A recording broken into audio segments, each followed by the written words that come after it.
18 horas. Notícias de Manaus, Amazonas, Brasil e do mundo. Agora na Mix. Ora, 6 horas em ponto em Manaus. Boa noite pra você em 100,7. Boa noite pra você que está na sintonia certa no melhor Mix do Brasil. Juntos mais uma vez, começando o 18 horas, em mais uma edição do 18 horas, as principais notícias do dia pra você. Vamos juntos até às 7 da noite, nesta quinta-feira, dia 3 de junho de 2021. Karime Leão, tudo bem? Boa noite. Chegando aí já o final de semana. Hoje é quinta-feira, Karime Leão. Exatamente, Carlão. Já quinta-feira chegando aí no nosso sextou, né? Não? Muito boa noite pra você que acompanha a programação aqui da Mix Manaus. Estamos juntos a partir de agora até às 7 da noite, aqui no 18 horas. Karime, hoje é feriado ainda, não é isso? Sim, em algumas cidades, né? Em alguns lugares ainda hoje é feriado. Tá certo, olha só, Karime, a Fiocruz está mais perto, uma notícia interessante, de produzir uma vacina contra a Covid-19 100% nacional. Essa é a Fiocruz. Isso porque nesta quarta-feira a Fiocruz recebeu a primeira remessa dos bancos de células e de vírus necessários para o início da produção nacional do ingrediente farmacêutico ativo, que é o chamado IFA. Exatamente, Carlão. E a expectativa é que em até 4 meses seja reduzida a dependência de insumos vindos de outros países, como a China. E a previsão é de que a partir de outubro a Fiocruz já distribua a vacina 100% nacional. No total devem ser produzidas 50 milhões de doses ainda este ano. Parabéns, Karime Leão, para a Fiocruz, não é isso? Bacana. Independência aqui na nossa vacinação. Lembrando que a vacina da Fiocruz, né, a Coronavac, ela é responsável pela maior parte da campanha de vacinação contra a Covid-19 aqui no país. 6:02, boa noite. 18 horas.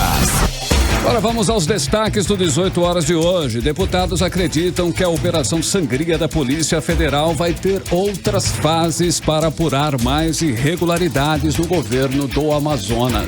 Greve em todo o estado. Profissionais da educação do Amazonas entram em greve sanitária contra a volta das aulas presenciais sem a segunda dose da vacina da Covid-19. Já os trabalhadores da saúde no Amazonas mantêm estado de greve. Eles reivindicam o pagamento das perdas salariais de 4 anos. É nosso destaque também. A propaganda é a alma do negócio. Prefeito de Manaus, Davi Almeida, gasta 14 milhões de reais com publicidade. Essas e outras notícias, os principais destaques do dia, você confere a partir de agora.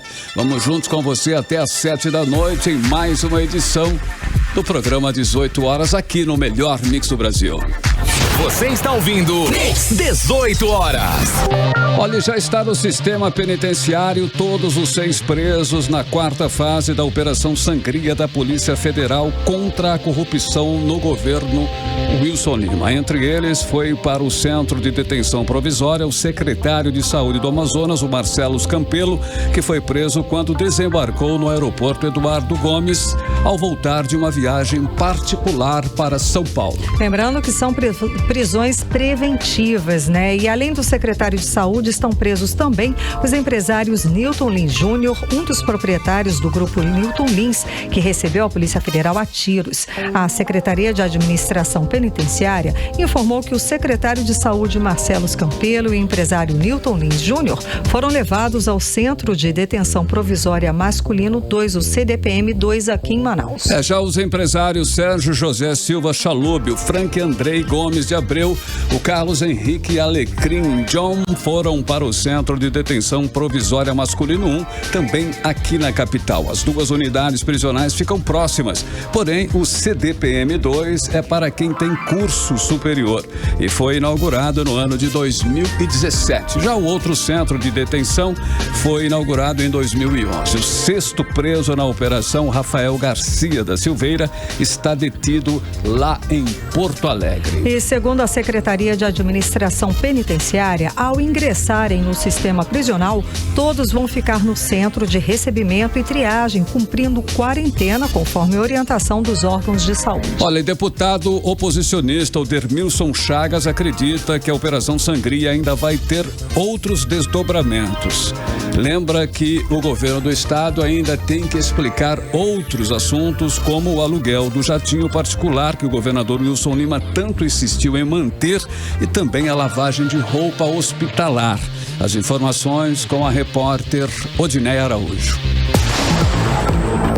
Na quarta fase da Operação Sangria, a investigação foi para saber se funcionários da Secretaria de Saúde do Estado fizeram contratação fraudulenta para favorecer grupo de empresários locais envolvidos com o Hospital de Campanha Newton Lins.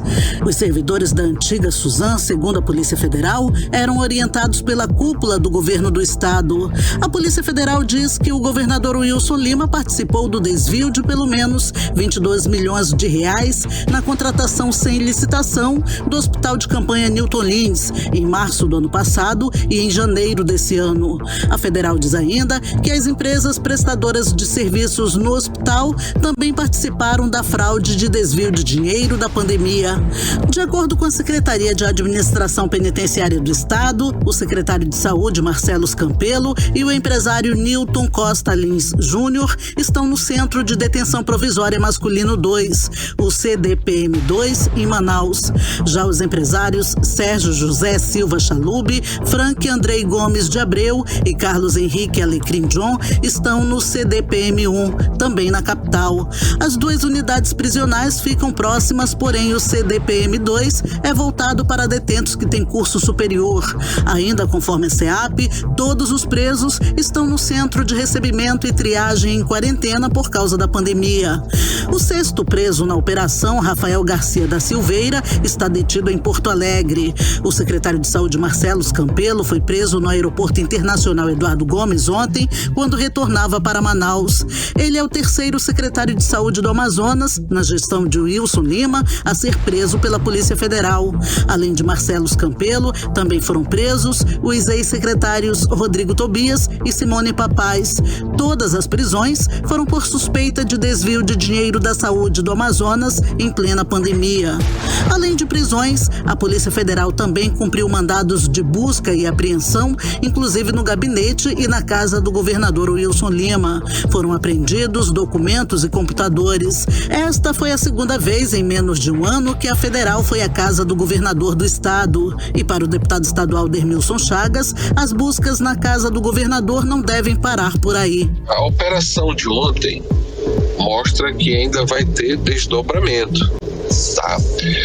O que mais causa arrepio é que as empresas, os empresários que foram presos foram citados como empresas irregulares, superfaturamento, por exemplo, da Newton Lins.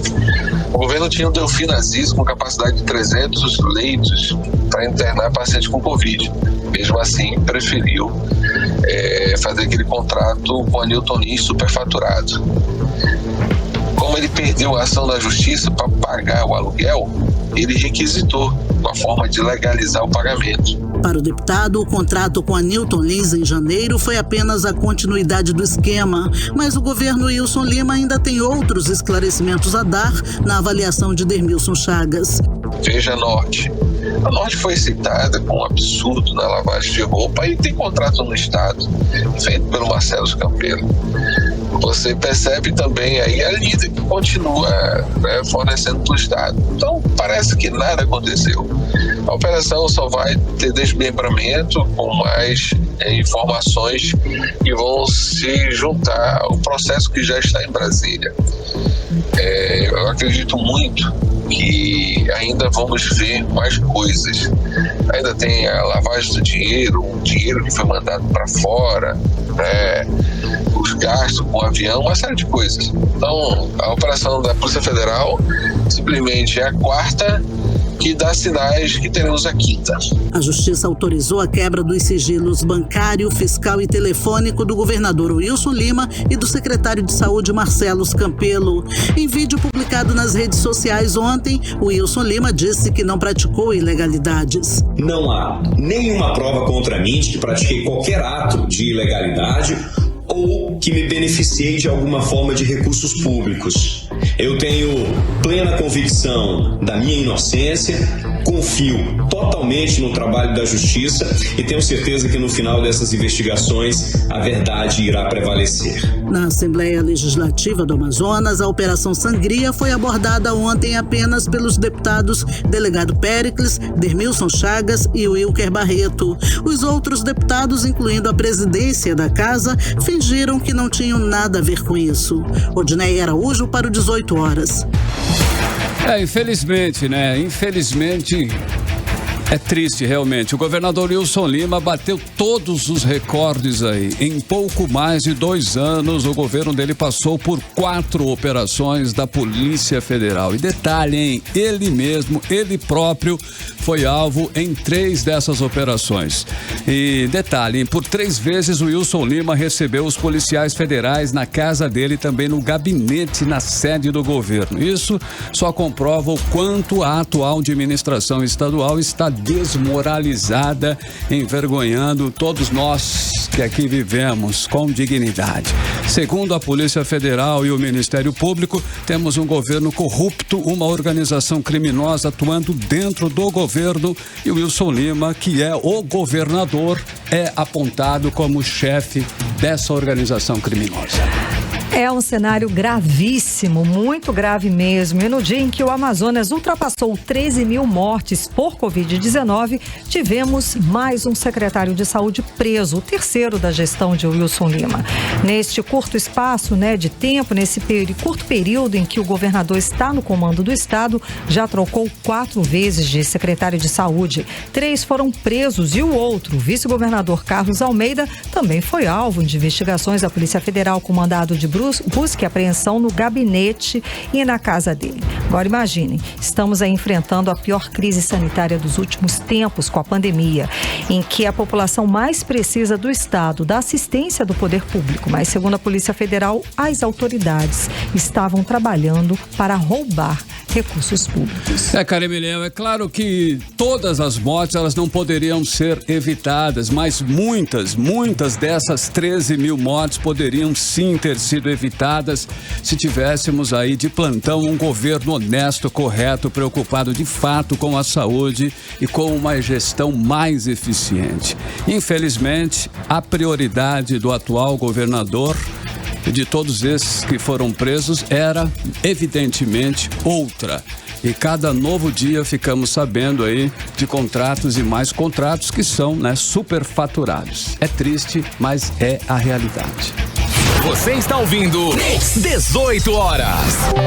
E o Senado Federal informou para o Supremo Tribunal Federal que os governadores podem sim prestar esclarecimentos na CPI da pandemia do Senado Federal. Os principais argumentos utilizados são os de que a comissão não apura fatos relacionados a gestões estaduais e que ela não fere os princípios federativos nem republicanos. Vamos agora conversar com o nosso correspondente de Brasília, jornalista Carlos Eduardo Matos, que tem mais informações sobre a ida do governador Wilson Lima para a CPI do Senado Federal. O depoimento dele foi antecipado no dia 29 de junho, agora para a semana que vem, dia 10.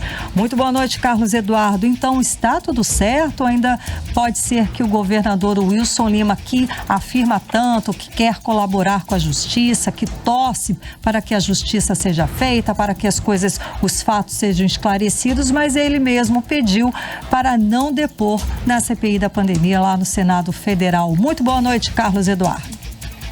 Boa noite, Karine. Boa noite, Carlão. Boa noite a todos que nos ouvem. Pois é, esse documento apresentado pelo Senado Federal com a assinatura do presidente da CPI, o senador Omar Aziz, é um movimento para apressar a decisão do STF. Afinal de contas, já há um entendimento por parte dos membros, de praticamente todos os membros da CPI, que a convocação ou o comparecimento dos governadores é uma parte importante da CPI para manter a credibilidade dessa comissão. Ontem à noite, o presidente, o senador Omar Aziz, ele apresentou esse documento para o STF, como você disse, que pede à ministra Rosa Weber para que negue, que ela rejeite o pedido de liminar feito pelos governadores dos estados e permita que eles prestem depoimento à CPI. Lembrando que esse recurso apresentado pelos governadores de 19 estados na semana passada, incluindo o governador Wilson Lima, faz parte de uma estratégia para tentar barrar a convocação de 9 governadores investigados pela Polícia Federal, incluindo o governador Wilson Lima, para prestarem depoimentos nessa CPI. O primeiro que está na lista das convocações, como você disse, é o Wilson Lima, está marcado para o próximo dia 10, na quinta-feira, pois a estratégia, a tragédia da crise do oxigênio do Amazonas, que ocorreu no início desse ano, é um dos objetos dessa CPI. Então, para você ver o quanto é importante a convocação dele, a ida dele para a CPI. Ele vai, esse documento que foi apresentado pelo senador Omar Aziz, escrito pelos advogados do Senado Federal e sem assinatura do presidente do Senado, Bruno Pacheco, explica que o comparecimento dos governadores é exclusivamente para questionar a gestão dos recursos federais pelos estados, que receberam recurso para o combate à pandemia, e não sobre a gestão dos recursos estaduais, porque aí seria inconstitucional, sendo essa uma tarefa das assembleias legislativas. Na CPI já existe o entendimento de que o comparecimento dos governadores é fundamental para a credibilidade dessa CPI, porque não se trata mais de uma questão política.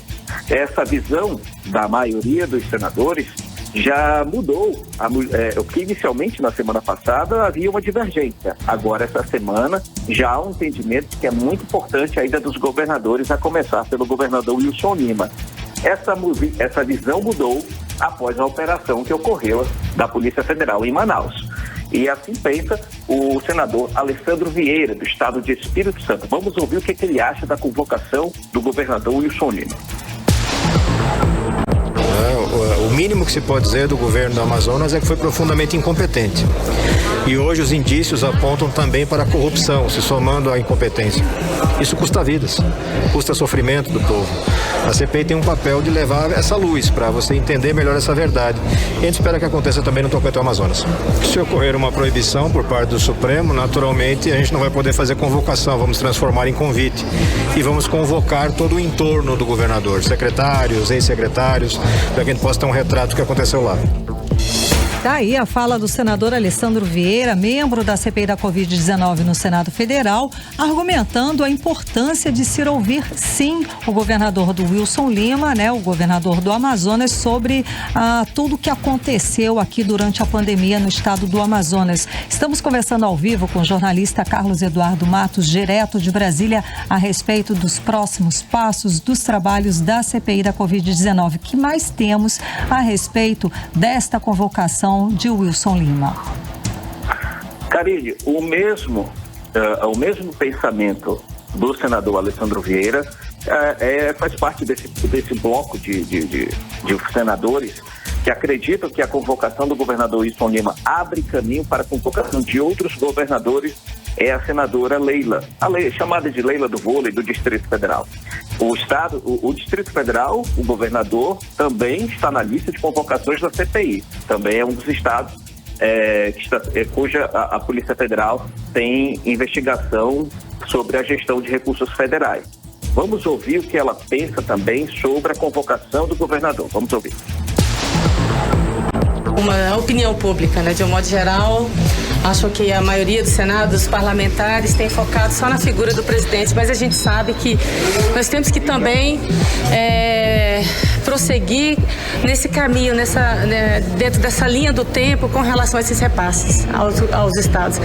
E certamente, principalmente, aqueles estados em que a Polícia Federal já está atuando com ações, enfim, que já tem indícios praticamente concretos de atos ilícitos dos governos estaduais. Então, assim, a gente também tem que fazer o nosso papel aqui. Daí você acompanhou a senadora Leila Barros, membro da CPI da Covid-19 no Senado Federal, falando da importância da convocação dos governadores para esclarecer o uso de verba federal no enfrentamento da pandemia da Covid-19 aqui no país. Lembrando que o governador Wilson Lima teve o depoimento dele adiantado, era dia 29, agora deve acontecer no dia 10. E também na agenda da CPI, eles já anteciparam também para o dia 30 o depoimento de Helder Barbalho, governador do Pará. Estamos conversando ao vivo com o nosso jornalista direto de Brasília, Carlos Eduardo Matos. A agenda já está pronta para a convocação desses governadores, não é isso? Exatamente, está pronta para o mês todo. Inclusive, mas vale ressaltar, Karine, que a agenda da CPI está sendo alterada o tempo todo. Já sabemos que o presidente da CBF, o vice-presidente da CPI, ele quer convocar, já entrou com requerimento para convocar o presidente da CBF por causa da Copa América. Sim. Então, ele quer convocar para já para esse mês, ou seja, mais um mês. O presidente senador Omar Aziz, ele já completou, já com a convocação do governador Wilson Lima, o ex-governador Wilson Witzel do estado do Rio de Janeiro, Helder Barbalho, como você disse, e também com o secretário de saúde do Amazonas, ou seja, está cheio. E agora a gente vai observando que à medida que o governo federal se movimenta, à medida que os fatos vão ocorrendo em nossa sociedade, no Brasil, a CPI ela quer acompanhar esses passos. Mas é quase impossível, porque essa CPI ela quer caminhar junto com os fatos, investigar os fatos em loco. Mas é quase impossível, como se fosse um tribunal de inquisição, tomou uma decisão que eles acreditam ser errada, o gestor responsável é chamado para prestar depoimento. Então, é preciso ter muito cuidado para que a CPI ela possa ter a sua credibilidade arranhada por conta desse tipo de atitude. Claro que o G7, o senador Randolph Rodrigues, entre outros, inclusive o senador Omar Aziz, tenta de todas as formas buscar atingir o governo, mas é preciso se concentrar os esforços e agora se atentar a esse novo movimento que é a convocação dos governadores, que são passos muito importantes. Agora, a expectativa, Karine, antes de encerrar minha fala, a expectativa para a convocação dos governadores, seja convocação, seja convite, mas sim um comparecimento, o que vai definir isso daí, os próximos passos para a semana que vem, é a decisão da ministra Rosa Weber do STF. Ela que vai decidir se é constitucional ou não a convocação. Se for convocação, e será que vai ser convocação ou se vai ser convite? E se for convite, abre caminho para o governador Wilson Lima dizer não, ele não vai comparecer à CPI. Aí vai deixar todo esse caso nas mãos do governador que está sendo investigado. Agora, para encerrar, uma última notícia. O Exército Brasileiro decidiu encerrar o processo disciplinar contra o general Eduardo Pazuello, que subiu no palanque político ao lado do presidente Jair Bolsonaro durante uma manifestação aqui em Brasília. Segundo o Exército, não houve transgressão disciplinar e o processo foi arquivado. Lembrando que Pazuello agora faz parte da Secretaria de Assuntos Estratégicos da Presidência da República, órgão vinculado ao Gabinete de Gestão Institucional, o GSI, comandado pelo general Heleno. Voltamos com você, Karine e Carlão. Muito bem. Muitíssimo obrigada pelas suas informações. Direto de Brasília, conversamos com o nosso correspondente, o jornalista Carlos Eduardo Matos. Um abraço a todos. Boa noite. Até amanhã. Boa noite, 6h23. Você está ouvindo 18 horas. Olha, ainda hoje aqui no 18 horas você vai conferir. Greve em todo o estado. Profissionais da educação de todo o estado entram em greve sanitária contra a volta das aulas presenciais sem a segunda dose da vacina contra a Covid-19. Já os profissionais da saúde reivindicam pagamento de perdas salariais. É nosso assunto em instantes daqui a pouco aqui no 18 horas. Mix. Bem, agora nós vamos saber a previsão do tempo para esta noite de quinta-feira e também madrugada de sexta-feira. Tempo e temperatura com Karime Leão. Previsão do tempo. Segundo informações do Climatempo, a previsão é de chuva rápida durante a noite e a madrugada. A mínima prevista é de 24 graus, a máxima pode chegar a 33 graus. As chances de chuva são de 90% e a umidade relativa do ar fica entre 44% e 90%. 6h29, boa noite. Mix. Olha, as famílias afetadas pela cheia dos rios no estado ficam expostas a uma série de doenças que podem ser contraídas pelo contato ou também pela ingestão da água e alimentos contaminados. E quando o nível dos rios diminui, na vazante, o risco de contrair doenças continua, porque neste período são registrados surtos de diarreia e hepatite. Bom, e mesmo com a cheia recorde, hoje o nível do Rio Negro aqui em Manaus manteve a marca de 29 metros e 98 centímetros, o que já indica uma estabilização e que está próximo da vazante. E com isso, alguns cuidados devem ser redobrados, como explica a repórter Nathalie Moraes. Após ultrapassarmos a cheia recorde de 2012 e atingirmos a marca histórica de 29,98 metros em 2021, o nível do Rio Negro em Manaus deve começar a baixar nas próximas semanas. Mesmo assim, os efeitos da cheia dos rios ainda serão sentidos por algum tempo, principalmente para quem vive aqui em Manaus, onde mais de 15 bairros foram atingidos pela cheia histórica. Segundo a pesquisadora Luna Gripe do Serviço Geológico do Brasil, CPRM, a tendência é de estabilização por aqui. É que a gente observa aí já uma finalização do processo de enchente, uma estabilização do nível do rio. Se a gente observa aí comparado com 2012, com os anos das cheias máximas, tudo indica que a variação hoje em dia está passando por um processo de finalização do processo de enchente. Então existe essa preocupação se esse ano, apesar de a gente já estar observando uma tendência de estabilização do nível dos rios, se existe a possibilidade de um repiquete parecido com o que ocorreu em 2009. Embora exista 80% de chances que o nível do Rio Negro possa atingir os 30 metros antes de começar a baixar, a situação parece ter começado mesmo a se estabilizar. Mas aí vem uma nova preocupação, a vazante. Quando o nível dos rios diminui na vazante, o risco de contrair enfermidades continua. Surtos de doenças como diarreia, hepatite e a malária são registrados nesse período. Ao todo, 15 áreas foram afetadas pela subida das águas do Rio Negro e uma das preocupações é o consumo de água tratada e a destinação adequada do lixo. O médico infectologista Antônio Magela explica que as doenças da vazante são as mesmas que circulam no período das cheias, as chamadas doenças de veiculação hídrica, além daquelas infectoparasitárias, onde as condições de moradia e higiene facilitam a sua transmissão. Cheia, há uma dispersão da água e dos agentes infecciosos. Isso atinge uma grande parcela da população. No segundo momento, quando a água recua, e é o momento da vazante, há a formação de grandes bolsões de água, retenção de água. E essa água permanece ali também adequada para o uso, porque os agentes infecciosos continuam presentes naquela água, se multiplicando e até presentes de uma maneira mais concentrada. Uma importante dica para quem quiser se prevenir desse tipo de doença é fazer a limpeza de casa e quintais após a descida das águas. Sempre com o uso de equipamentos de proteção, como luvas, máscaras e botas, para evitar possíveis cortes e contaminação.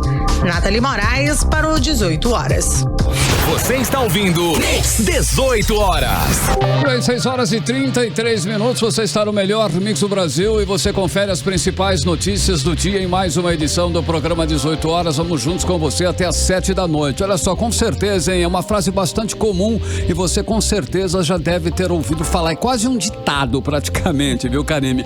Olha só, a propaganda é a alma do negócio. E talvez pensando nisso, a Prefeitura de Manaus decidiu renovar um contrato milionário para a propaganda da gestão do prefeito Davi Almeida, já que propaganda é a alma do negócio, né, Karine? Carlão, exatamente. E é um investimento de mais de 14 milhões de reais. Era mais alto esse valor, viu? Só que aí foi reduzido e o termo aditivo foi republicado no Diário Oficial do Município. A repórter Júlia Gomes tem mais detalhes pra gente.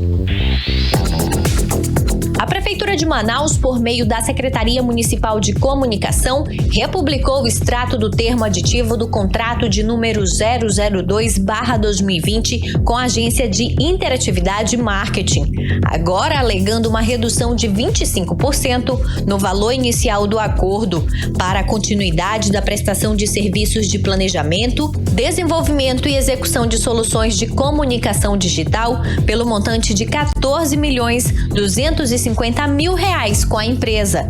O valor mensal do contrato é de R$1.187.500, a contar do dia 2 de março deste ano a 1º de março de 2022. A publicação foi feita no Diário Oficial do município da última quarta-feira, 2 de junho. De acordo com o documento oficial, o aditivo com a Agência de Interatividade e Marketing tinha contrato inicial no valor de R$19 milhões. O contrato está sendo investigado pelo Ministério Público do Estado. Para o coordenador do Comitê Amazonas de Combate à Corrupção e ao Caixa 2 Eleitoral, Carlos Santiago, que também é advogado e sociólogo, é de se estranhar que a Prefeitura de Manaus tenha previsão de gastos de mais de R$1 milhão mensais apenas com propagandas, enquanto que a população sofre as consequências da crise econômica causada pela pandemia de Covid-19, seguida da cheia histórica que vive o Amazonas, afetando principalmente milhares de famílias manauaras. Manaus passa pela pior tragédia de sua história, com milhares de pessoas mortas por Covid-19 e outras milhares estão sequeladas. Ainda tem a cheia, que impacta negativamente o comércio, as habitações, a vida cotidiana de muitos manauara e acelera ainda mais a pobreza na cidade. Por isso, é de estranhar que a Prefeitura tenha previsão de gastar com publicidade mais de R$1 milhão por mês nas redes sociais, em apenas um contrato. Isso significa que o Poder Executivo deixa em segundo plano os investimentos para contratar serviços de publicidade, mas a sociedade e o Ministério Público precisam ficar atentos sobre os atos e contratos assinados pelo Poder Executivo Municipal. Mas esse não é o único contrato renovado pelo prefeito Davi Almeida com propaganda para seu governo. De acordo com o portal da Transparência, a Secretaria Municipal de Comunicação prorrogou o contrato de número 001/2020 no valor global de R$2,5 milhões com a empresa Sete Comunicação e Serviços Empresariais, também feito na gestão do ex-prefeito Arthur Neto. O aditivo foi assinado no dia 3 de fevereiro deste ano, com vigência até 2 de fevereiro de 2022.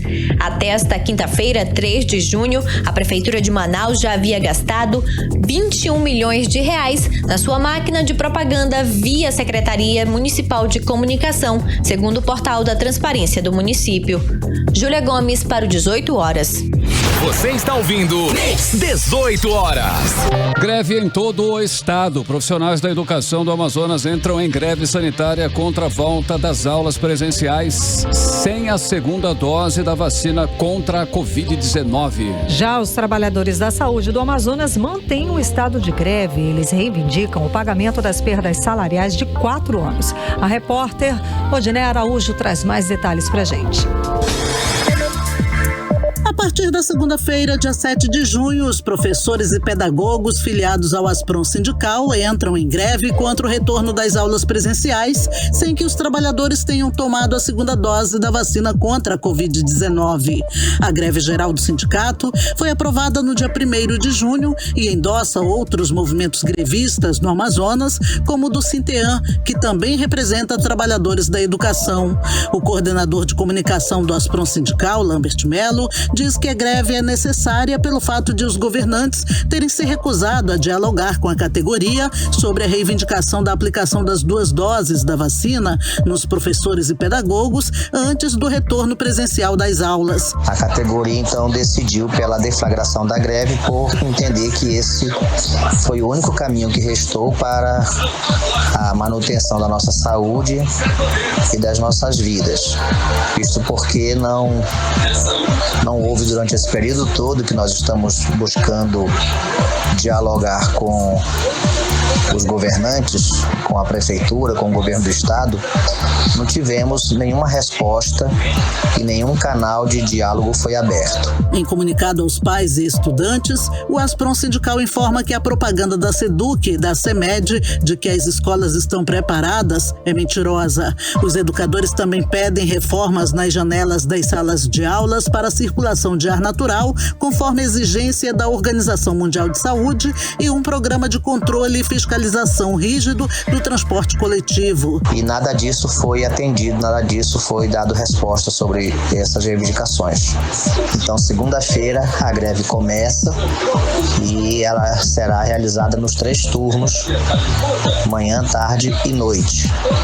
E, portanto, a partir de segunda-feira, os professores não irão para as escolas para realizar trabalho presencial. Quem também está em estado de greve é o Sindicato dos Servidores Públicos da Saúde no Amazonas. Em Assembleia Geral realizada ontem, o Sindisaúde decidiu manter o estado de greve, o que significa que a qualquer momento a categoria pode paralisar as atividades. De acordo com o sindicato, a decisão em manter o estado de greve é para continuarem as negociações com o governo do estado quanto ao pagamento das perdas salariais dos anos de 2016, 2017, 2020 e 2021. Odineia Araújo para o 18 horas. Você está ouvindo 18 horas. 6 horas e 40 minutos em Manaus. Nós vamos falar agora sobre a vacinação contra a Covid-19 aqui no nosso estado. Segue o atendimento para pessoas sem comorbidades. Hoje foi a vez de pessoas entre 56 e 57 anos. Os 6 postos de vacinação de Manaus continuam recebendo um grande público. Até o final da manhã, mais de 5.000 pessoas foram imunizadas. E vale ressaltar que ontem, no primeiro dia de vacinação para esse grupo, mais de 7.000 pessoas entre 58 e 59 anos foram imunizadas, segundo a Secretaria Municipal de Saúde. O calendário segue nesta sexta-feira, amanhã, com a vacinação para pessoas com 55 anos. A campanha municipal de vacinação contra a Covid-19 para a população em geral de 18 a 59 anos sem comorbidades começou na quarta-feira passada. As informações sobre datas, horários e locais de vacinação estão no site imuniza.manaus.am.gov.br. E o Amazonas recebeu na tarde desta quinta-feira um carregamento com 9.360 doses de vacina da Pfizer.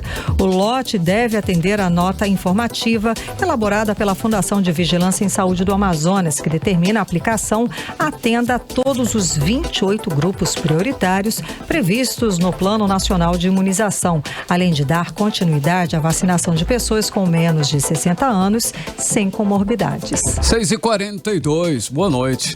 18 horas. Olha, e o número de relacionamentos pela internet se multiplicou, hein? Olha que interessante. Ao longo aí dos últimos anos, multiplicou, cresceu, aumentou. São diversos os motivos, entre eles a popularidade das redes sociais, né? Que já está bem popular, né, Karime? Todo mundo hoje utiliza as redes sociais e também a facilidade de conhecer e conversar com diversas pessoas ao mesmo tempo, Karime. Você usa, né, Carlão? Pois é, e com a pandemia, né, tudo ficou online, né? Reuniões, trabalho remoto, tudo ficou online. E é claro, esse tipo de comunicação, esse tipo de relacionamento também. Mas a criminalidade também ganhou novos campos de atuação com a internet, é claro, né? E um dos crimes mais comuns é o chamado golpe do amor, que é um tipo de estelionato virtual. E para não cair nesses golpes, né, é preciso tomar alguns cuidados, como explica a repórter Nathalie Moraes. O golpe do amor, também conhecido como estelionato sentimental, cresceu em um volume significativo durante a pandemia. Na maioria das vezes, segundo o delegado Heron Ferreira, titular da Delegacia Especializada em Repressão a Crimes Cibernéticos, esse tipo de crime acontece quando o estelionatário se faz passar por uma pessoa apaixonada, ludibriando a vítima, fazendo com que ela acredite que vive um relacionamento à distância com o infrator e criando assim um vínculo de confiança, para que possa, no momento em que considerar oportuno, arrancar alguma vantagem ilícita da vítima. Quase sempre rede social, né? E quando ele consegue o número da vítima, o WhatsApp, ele se apresenta, ele manda uma foto, ou ela, né? Depende muito. e geralmente uma foto sensual, uma foto chamativa, onde aquela pessoa, né, ela acaba entrando, vamos dizer assim, nessa nuvem de fumaça. E quando ele sente segurança da vítima, ele aplica o golpe, ou seja, ele pede dinheiro, né, ele geralmente pode pedir até a transferência de um veículo, já vem até transferência de moto, né, e a vítima, às vezes desatenta, acaba por fazer, mesmo sem conhecer, tudo por rede social. O delegado disse ainda que as pessoas devem evitar compartilhar informações sigilosas sobre si, como endereço de residência, conta de banco ou senhas de cartão, além de não transferir, em hipótese alguma, quantias em dinheiro ou documentos de veículos para pessoas conhecidas apenas virtualmente. Geralmente é dinheiro, geralmente a maioria esmagadora eles querem dinheiro, né? Eles avisam que o dinheiro ficou preso em algum lugar, que o banco bloqueou, mas que vai liberar amanhã, e assim ele inventa uma história ardil para poder ludibriar a vítima acabar efetivando esses pagamentos. Denúncias desse tipo de crime podem ser feitas pelo site da Delegacia Interativa da Polícia Civil do Amazonas, delegaciainterativa.am.gov.br. Nathalie Moraes, para o 18 horas. Você está ouvindo 18 horas. E daqui a pouco aqui no 18 horas, especialistas alertam para o perigo das mutações da variante P1 encontrada aqui em Manaus, que podem torná-la resistentes às vacinas. Esse é o nosso assunto em instantes, logo depois da música. Mix. E agora nós vamos saber a previsão do tempo para amanhã. E amanhã é sexta-feira. Tempo e temperatura com Karime Leão. Previsão do tempo. Segundo informações do Climatempo, a previsão amanhã é de sol com aumento de nuvens de manhã, pancadas de chuva à tarde e à noite. A mínima prevista é de 24 graus, a máxima não deve passar dos 33 graus. As chances de chuva são de 67% e a umidade relativa do ar fica entre 52% e 92%. Agora são 6 horas e 50 minutos. Boa noite. 18 horas. Economia. Os indicadores financeiros como dólar e euro não tiveram alterações neste feriado de Corpus Christi.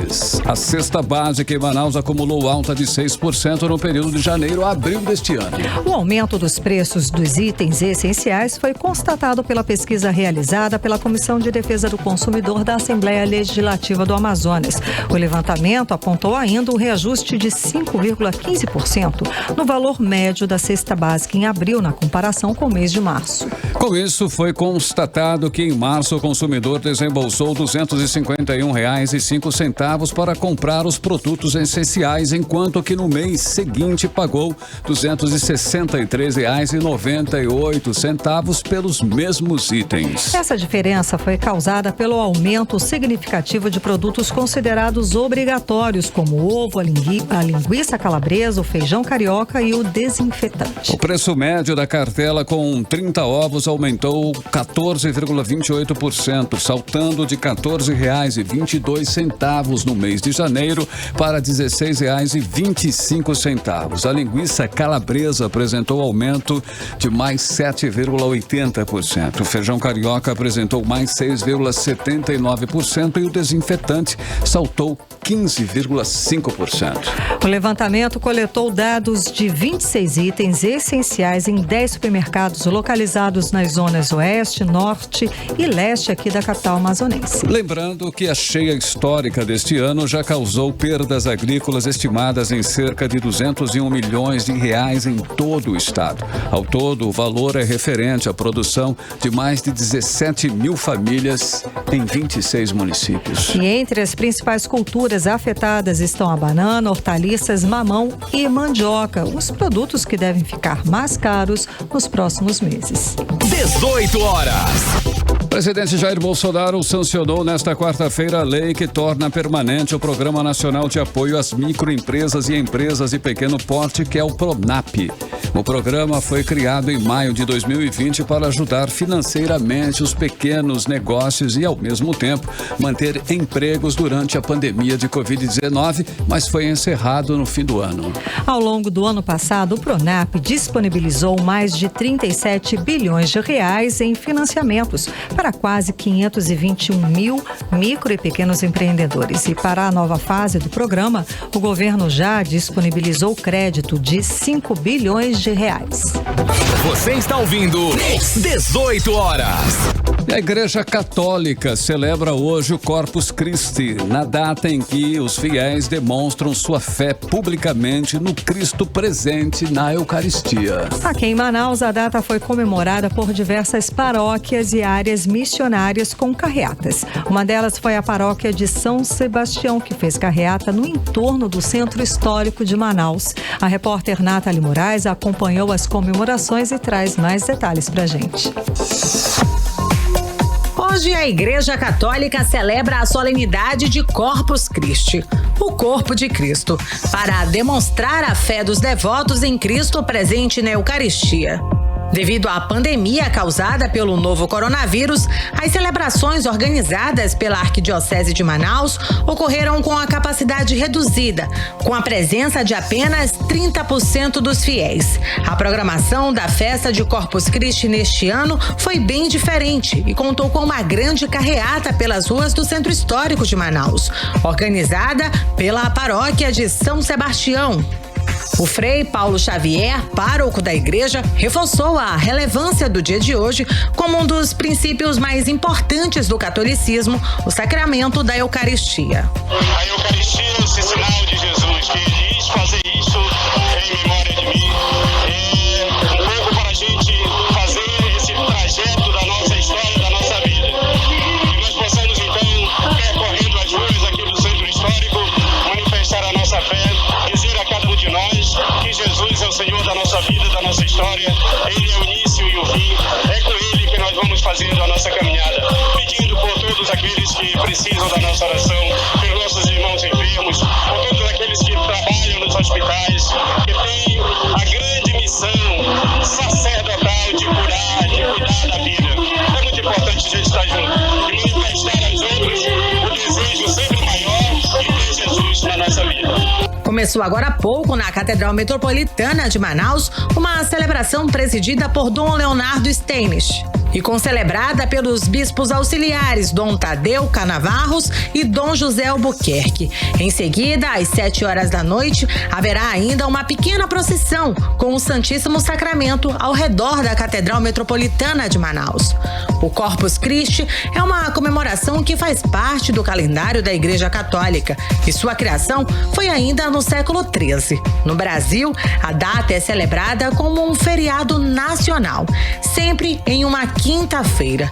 No dia de Corpus Christi, celebra-se um dos princípios mais importantes do catolicismo, o sacramento da Eucaristia. Nathalie Moraes para o 18 horas. Você está ouvindo 18 horas. E passageiros que desembarcarem no Porto de Manaus vão passar por testes para detectar a presença de Covid-19 a partir da próxima semana. A testagem não é obrigatória. Cerca de 20 profissionais que passaram por treinamentos vão realizar a abordagem aos passageiros e a aplicação dos testes de antígeno e também o tipo RT-PCR. E desde o dia 31 de maio, o Aeroporto Internacional Eduardo Gomes, em Manaus, também realiza testes voluntários em passageiros de voos nacionais e internacionais. Agora 6h56, boa noite. 18 horas.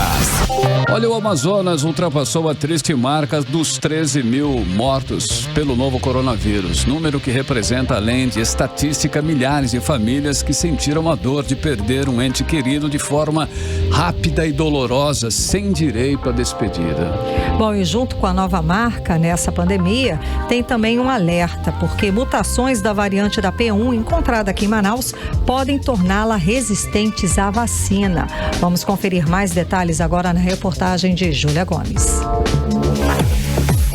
O Amazonas atingiu a triste marca de 13 mil mortos por Covid-19. Na última quarta-feira, 2 de junho, foram confirmados mais 13 óbitos pela doença, sendo 5 ocorridos nas últimas 24 horas, alcançando assim 13.009 vítimas do vírus, que já infectou mais de 387 mil pessoas no estado. Os dados são do último boletim epidemiológico da Fundação de Vigilância em Saúde do Amazonas. A capital concentra quase 46% do total de casos confirmados da doença, ou seja, cerca de 78 mil. E o restante estão concentrados no interior do estado, que soma mais de 209 mil casos de Covid. E junto com a nova marca que essa pandemia deixa na história do Amazonas e na vida de milhares de famílias, tem ainda um alerta. O cientista Felipe Naveca, um dos descobridores da variante do coronavírus originada em Manaus e identificada como P1, alerta que ela continua a passar por mutações. Em entrevista ao jornal Globo, ele disse que mudanças na P1 podem torná-la resistente ao ataque do sistema imunológico e talvez às vacinas. Felipe Naveca é vice-diretor de pesquisa e inovação da Fiocruz Amazônia e um dos organizadores do estudo que analisou o genoma de vírus extraídos de 250 pessoas que tiveram quadro grave de Covid-19 no Amazonas. As amostras foram coletadas no período de março de 2020 a janeiro de 2021. A pesquisa foi publicada na revista científica Nature. De acordo com ele, o distanciamento social insuficiente resultou no surgimento de variantes do coronavírus. As eleições municipais e o início do inverno na região foram fatores que ajudaram na mutação. Para o cientista, o risco de uma terceira onda é muito real por causa da baixa vacinação, do pouco uso de máscara e da falta de distanciamento. Ele faz um alerta. As orientações são as mesmas, a utilização de máscaras, lavagem das mãos periodicamente com água e sabão ou utilização de álcool em gel. Essas são as recomendações para que a gente tenha os cuidados pessoais além do distanciamento social. Então isso é muito importante nesse momento onde a gente está começando a campanha de vacinação, mas a gente ainda precisa reduzir o mais rápido possível a disseminação do vírus. Então as recomendações são as mesmas em termos de ser o vírus original ou ser a variante P1. Júlia Gomes para o 18 horas. Você está ouvindo 18 horas. Agora são 6 horas e 59 minutos e nós vamos atualizar os números da Covid-19 aqui no estado do Amazonas e no Brasil com Karime Leão. E a Fundação de Vigilância em Saúde do Amazonas, por meio do Boletim Diário de Covid-19, informa o diagnóstico de 585 novos casos de Covid-19, totalizando 388.294 casos da doença aqui no estado. Ainda segundo o boletim, foram confirmadas 7 mortes, elevando para 13.016 o total de mortes no estado do Amazonas. E no Brasil, de acordo com informações do Ministério da Saúde, o país totaliza hoje 16.700.000 casos confirmados da doença. O país também tem 468.000 mortes. O país soma, nesta quinta-feira, 14.800.000 pessoas recuperadas da Covid-19. Agora, às 7 horas em ponto. Seguimos direto para o Editorial 18 horas. Editorial 18 horas. O Tribunal de Contas do Amazonas adiou para o dia 7 de julho a apreciação das contas de 2019 e 2020 do governo do estado da gestão do governador Wilson Lima. Os relatores são os conselheiros Ari Moutinho Júnior e Érico Desterro. De acordo com o presidente do TCE, Mário de Mello, houve um atraso indesejado, mas o importante é que as contas serão julgadas ainda dentro do período adequado e sem prejudicar a análise. O orçamento público do Amazonas em 2019 foi de 18.774 milhões de reais. O orçamento de 2020 foi de 20.834 milhões. Do primeiro para o segundo ano, o governador Wilson Lima teve 2 bilhões a mais. Na análise das contas, o TCE vai dizer se o governo do estado cumpriu todas as exigências previstas em lei e obedeceu todos os percentuais e limites de aplicação previstos na Lei de Responsabilidade Fiscal e vai emitir um parecer prévio a respeito da regularidade ou não das contas do governador Wilson Lima.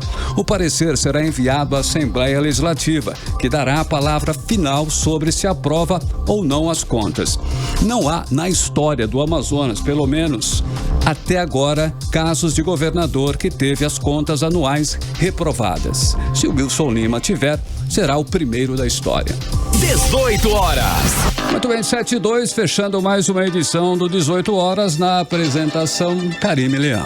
E Carlos Júnior. Operação técnica DJ Ari Guedes, produção e edição DJ Luciano Mateus e produção também de Rodrigo Soares. E lá no aplicativo Humano, transmitindo direto e ao vivo e em cores o programa de 18 horas, temos ele, o Wellington Trovão. Muito bem, boa noite, Karime Leão. Boa noite, um beijo, até amanhã. 7:03, amanhã, sexta-feira, estaremos de volta com você aqui no 18 horas, hein? Mais uma edição pra você. Você ouviu 18 horas. As notícias do Brasil e do mundo. De volta amanhã.